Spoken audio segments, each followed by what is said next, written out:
আমাকে মাফ করে দিস তুই। বউ, তুমিও আমাকে মাফ করে দিও। আমি আমি ইচ্ছা করে এসব করিনি। এই হাঁসটাকে যতদিন আমাদের কাছে রাখবো ততদিন আমাদের বিপদ আসতেই থাকবে। এই বলে সে ছুরি দিয়ে হাঁসটাকে হত্যা করতে যায়। ঠিক তখনই চাষির সামনে এক প্রকৃতি রানী আবির্ভূত হয়। তুমি একই করছো চাষি? মানুষের কথায় একটা নিষ্পাপ অন্ধ হাঁস ছানাকে হত্যা করছো? গিন্নি, আরে ও গিন্নি, কোথায় গেলে? সেই কখন থেকে বলছি হাঁসের খামার থেকে ছানাগুলো বের করো। দেখছি গো দেখছি, একটু সময় তো দাও।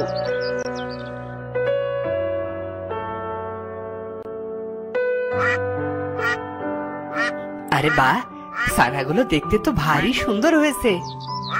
হ্যাঁ গো হ্যাঁ, তার বলতে দেখবে এই ছানাগুলো বড় হয়ে আমাদের সংসারের অভাব দূর করবে। এসব তুমি কি বলছো গিন্নি?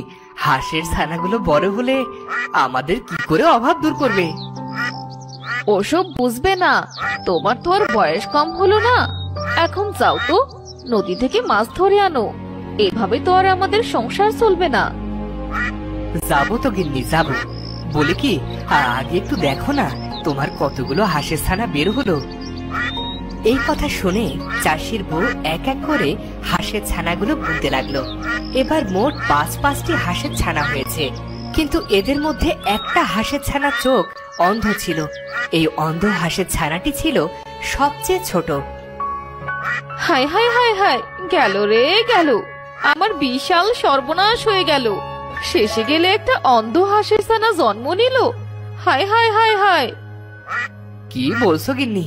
একটা হাঁসের ছানা কানা হয়েছে? কি আর করার, সবই আমাদের কপাল। মাবুদ যা করে আমাদের ভালোর জন্যই করে। এরপর থেকে চাষির ভালো 4টি ছানার সাথে অন্ধ হাঁসের ছানাটিও বড় হতে থাকে। এদিকে চাষি আর চাষির বউ পরম আদর যত্নে হাঁসের ছানাগুলোর খাবার দিতে থাকে। সব ছানারা ভালোভাবে খাওয়া দাওয়া করতে পারলেও অন্ধ হাঁসের ছানাটি খাবার খেতে পারত না। তাকে চাষির বউ সব সময় খাইয়ে দিত।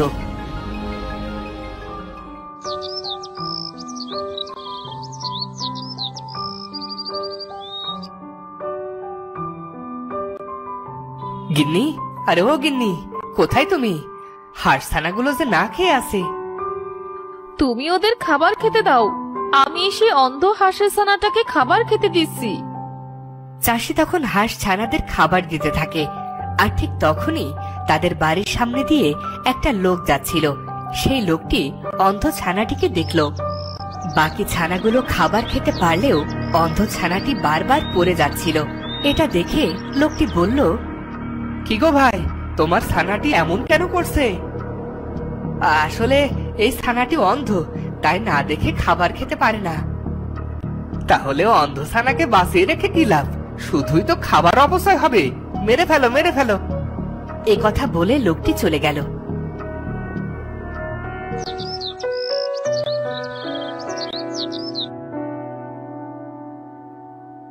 কি গো কালু, বাড়ি আসো নাকি?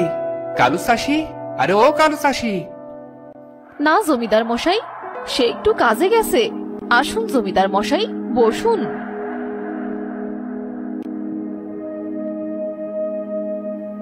হাঁসকে খাবার খাওয়াচ্ছ দেখছিলাম। আমার বাড়িতে আবার শহর থেকে মেহমান এসেছে, তাই তোমার বাড়িতে হাঁস কেনার জন্য এলাম। ঠিক আছে জমিদার মশাই, আমি কয়েকটি হাঁস আপনার বাড়িতে দিয়ে আসবেনে। তা না হয় দিয়ে এসো, তবে এই অন্ধ হাঁস ছানা আবার নিয়ে এসো না। আমি কিন্তু এই ছানা কিনবো না। না জমিদার মশাই, আপনাকে অন্ধ হাঁস দিব না তো। তোমার বাড়ির হাঁস তো সব আমিই কিনি, তবে এই অন্ধ হাঁস তো আর আমি কিনবো না। তো এটাকে বাঁচিয়ে রেখে কি লাভ? খাইয়ে দাইয়ে শুধু শুধু পয়সা খরচ। সমস্যা নেই জমিদার মশাই, এটাকে আমি কখনো বিক্রি করব না। এটাকে আমি আমার সন্তানের মতো মনে করি।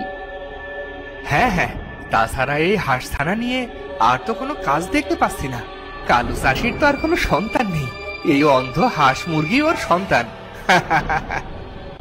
এই কথা বলে জমিদার মশাই তখন কালুর বাড়ি থেকে চলে যায়। জমিদার মশাইয়ের কথা শুনে কালু চাষির স্ত্রী খুব কষ্ট পায় আর কাঁদতে কাঁদতে বলে, সে যাই বলুক, তুই আমারই সন্তান, আমি তোকে অনেক ভালোবাসি। চল চল, তোকে পুকুরের পানিতে নিয়ে যাই।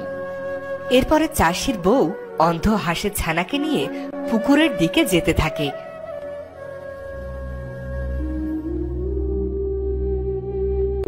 পুকুরের কাছে গিয়ে সে দেখতে পায় তার 4টি ভালো হাঁস ছানারা পানিতে খেলছে।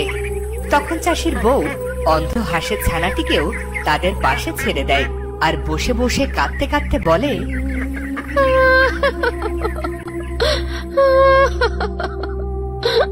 কেন সে খোদা তোকে অন্ধ করে পাঠালো?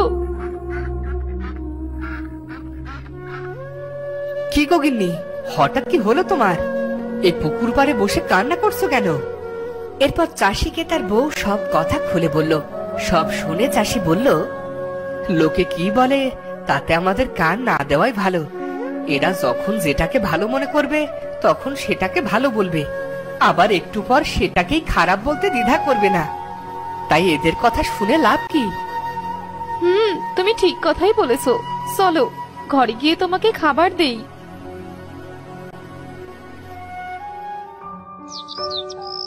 এভাবে দিন যায়, মাস যায়, এরই মধ্যে শীতকাল চলে আসে।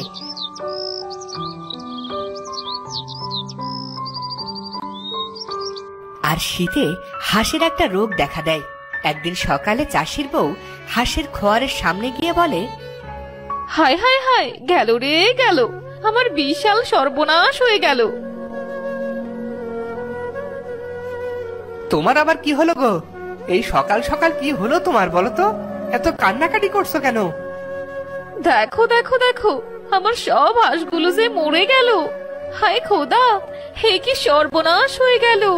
হায় হায় হায় রে। মরবে না তো কি করবে? ভালো হাঁসগুলোর সাথে তো রেখেছো একটা অন্ধ হাঁস। ওই অন্ধ হাঁসের জন্যই তোমার সব হাঁসগুলো মরলো। কি কি হয়েছে গিন্নি এত সকাল সকাল? কি হয়নি তাই বলো।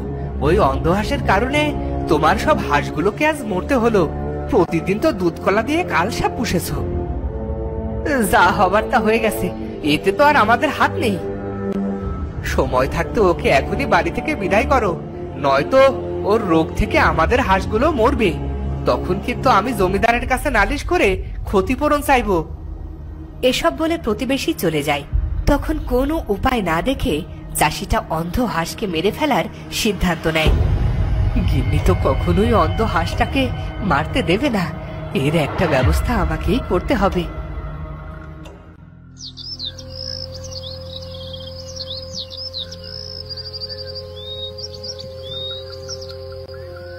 সেই রাতে চাষি খামারের কাছে আসে আর খোয়ার থেকে চুপি চুপি অন্ধ হাঁসটা চুরি করে। তারপর অন্ধ হাঁসটাকে ধরে নিয়ে যেতে থাকে গভীর জঙ্গলে। আমাকে মাফ করে দিস তুই বউ, তুমিও আমাকে মাফ করে দিও। আমি আমি ইচ্ছা করে এসব করিনি। এই হাঁসটাকে যতদিন আমাদের কাছে রাখবো ততদিন আমাদের বিপদ আসতেই থাকবে। এই বলে সে ছুরি দিয়ে হাঁসটাকে হত্যা করতে যায়। ঠিক তখনই চাষির সামনে এক প্রকৃতি রানী আবির্ভূত হয়। তুমি কি করছো চাষি? মানুষের কথায় একটা নিষ্পাপ অন্ধ হাঁসছানাকে হত্যা করছো। এর জন্য তোমাকে অনেক শাস্তি ভোগ করতে হবে। আমাকে মাফ করে দিন। এছাড়া যে আমার আর সামনে কোনো পথ খোলা ছিল না।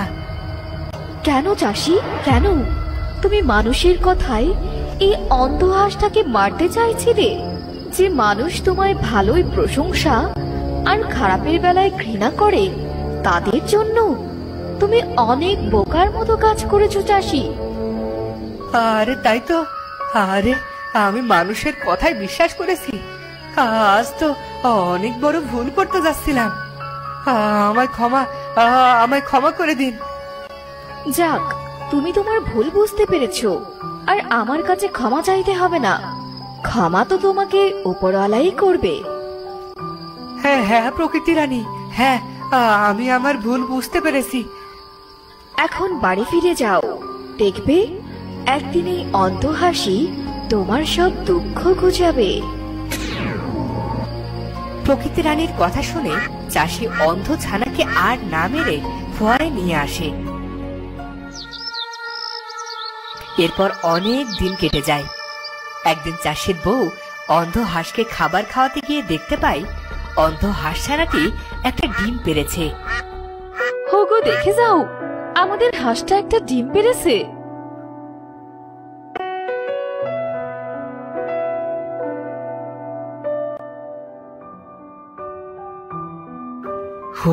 গো গিন্নি, আমি কি দেখছি? আমাকে আমাকে একটা সিমটি কাটাতো গিন্নি, স্বপ্ন দেখছি না তো? আরে এ কি হলো তোমার? কি আবোল তাবোল বকছো? আবল তাবল বকছি না গো, আবল তাবল বকছি না গিন্নি। এই দেখো, এটা তো সোনার ডিম। আমাদের অন্ধ হাঁস সোনার ডিম দিয়েছে, কি যে খুশি লাগছে। আর যে আমাদের অভাব থাকবে না। আমাদের অন্ধ হাঁস ছানা আমাদের ভালোবাসার দাম দিয়েছে গো, ভালোবাসার দাম দিয়েছে। এরপর চাষি আর তার বউয়ের আর কোনো অভাব থাকলো না। এভাবে অন্ধ হাঁসটি প্রতিদিন একটা করে সোনার ডিম দিতে থাকলো। তো বন্ধুরা, ভিডিওটি কেমন লাগলো? যদি ভালো লাগে চ্যানেল